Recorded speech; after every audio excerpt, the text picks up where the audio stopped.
So, here with us now we have Stax, the Didgeman, in the live sessions. How you doing, Stax? I'm very well, thank you. Good afternoon, everyone. And so, you were in on our very, very first Hoist, which was even before we even had the Friday time slot. It was like a Thursday night, and you came and played the Didge for us on our first ever show. And before that, the radio station used to be in the street where I live. Yeah. And so I used to spend the odd evening up there with presenters and a bottle of and some records and help with the shows, yes. Really? We're not allowed alcohol in the studios now. I didn't say alcohol. Yeah, so it's been a fabulous tradition and well done for keeping it going, yeah. Well, it's been going for ages now. It's as old as I am. It was born in 85 and I was born in 84.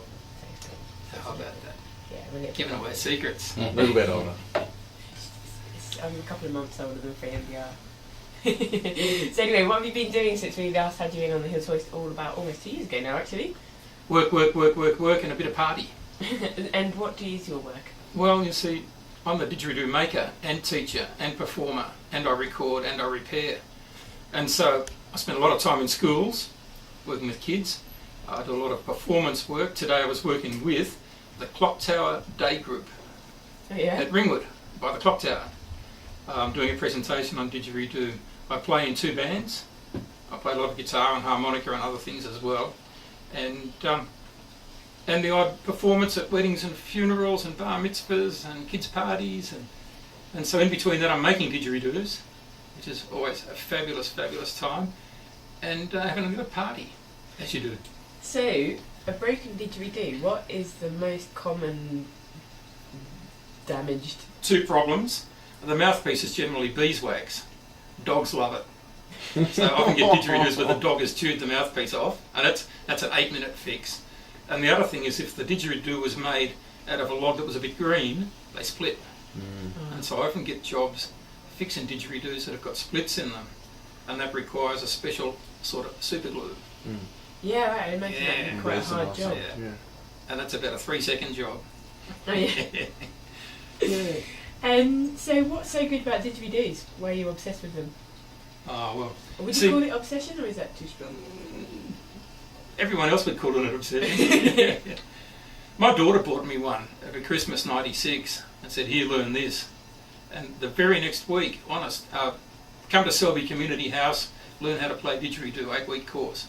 And so I did it, and I just loved the thing. And I was already a musician from way back, and I just took to didgeridoo with a passion. A, because it worked for me, and B, because I love the sound. I think that's it. I was able to do it straight off and do it well, without bragging. But well, yeah, no, you don't need to brag. You were doing sound check, and we were just in awe, our mouths to the floor. You know, it was incredible. I can teach you to play like that. I'm working with a 10-year-old at the moment. By the time he's 15, he will surpass me in his playing skill. There you go. Wow. He's come to my place, he's made his own didgeridoo, with my help, but he did it. Whole day and a half. He designed the artwork, we burned it on, and he's playing like a true pro at age, he's nearly 10. Wow, cool. How do you make a didgeridoo? Easy. Wow, that was the largest. I'm not telling you anything. Come to my shop. No, look, if you think about Aboriginal technology 400 years ago, pre-white settlement and pre-trading with the Macassans from southern Asia, no steel, no iron.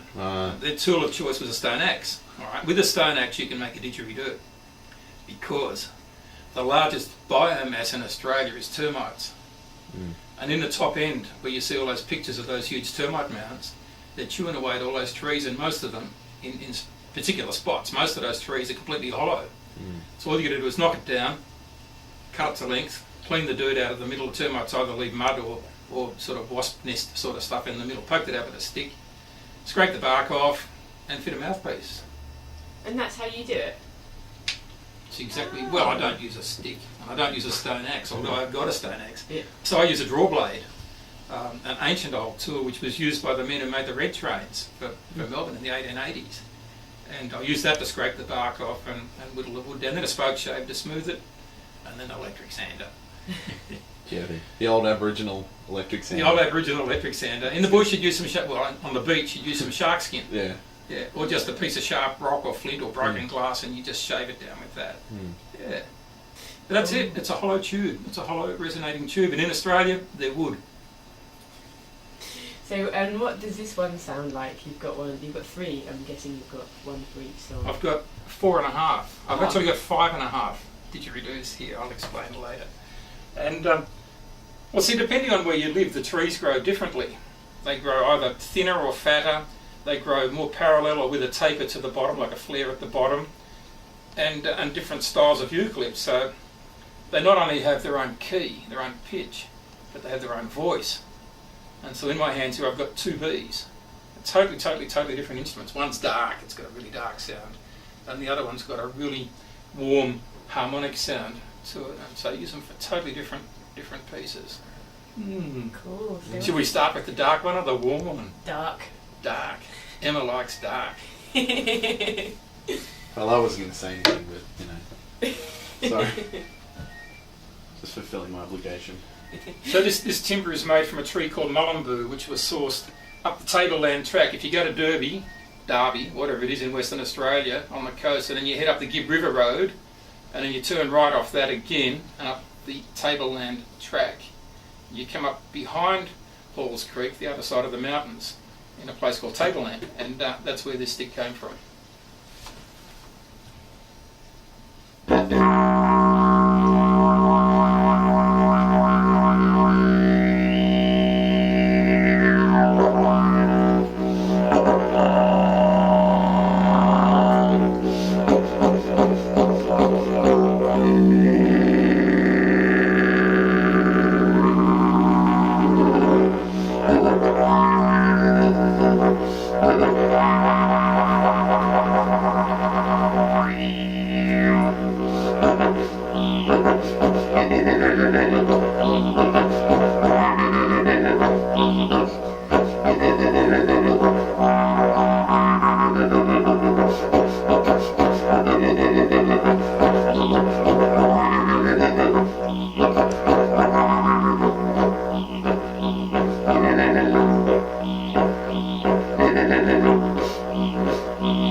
Wow.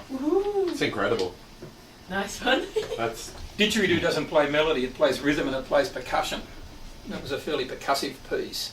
If I was in a room that wasn't like this, it's completely sonically dead, you would have heard a lot of reverb and all coming out of that, because I was playing with very little pressure and then with a lot of pressure to get the percussive effect going. you should try it in the gym downstairs. You know, that big hall. Yeah, that would be echoey. That'd be freaky. reverby. Yes, we're always looking for... There's actually a rock. I have a rock that I play in. Oh yeah? So you go up to a place called Riola, which is out of Bridgewater, which is out of Bendigo, and there's a park up there called Captin Melville's Caves. Captain Melville was a bushranger. And it's not really caves, it's all these huge granite boulders, huge granite boulders piled up, and so there are voids in between them like caves, and there's a rock round the back about the size of a caravan. And in the side of that, at ground level, there's a hole about as big as a bathtub. Wow. And you can just crawl in there and lie on your back with the didgeridoo at your feet, like from your mouth to your feet, and play at this 3,000 tonnes of granite. And the whole thing just shakes. And it's rock music, it's brilliant, yeah. That's awesome. So we're always looking for places like that to where there is a good bit of natural reverb. Yeah. Yeah. Where's the ultimate place, like, you know, Sydney? I played in the Melbourne Museum recently, and they've got a hall called the Birrarung Gallery, I think it's called, and it's long and it's concrete, low ceiling, and it twists, it bends like a snake. It's in a snake shape. I know the one, yeah. I didn't even have to have the PA system. There was so much natural resonance in that place. I just had to play near the wall, and it just filled the whole. Even over people talking, it just filled the whole place. Brilliant. Ooh. Incredible. Yeah. So was that a didgeridoo highlight? Well, they paid me. Yeah. It's always a highlight when they pay me. I'm chasing money again at the moment, but it's always a highlight when people actually accept the bill and then pay me. Yeah. And so for the warm didgeridoo. All right, I'll just demonstrate the two sounds, and then I'll play your piece on the big B. Cool. So this is the dark one again. It's a long, thin didgeridoo with no taper, and this is the warm one.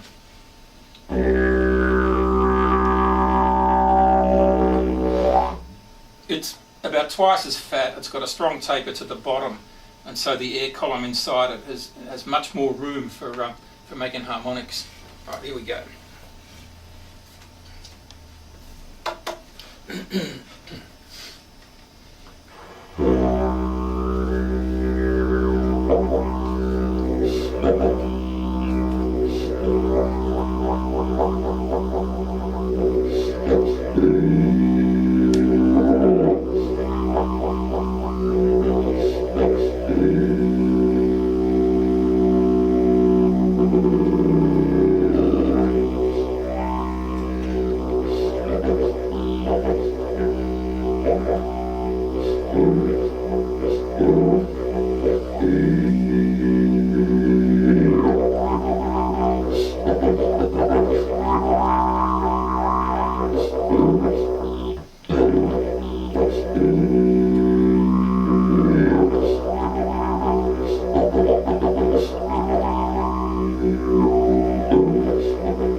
Nice one.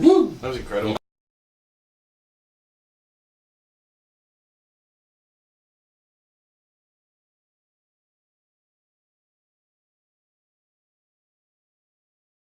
Clean up.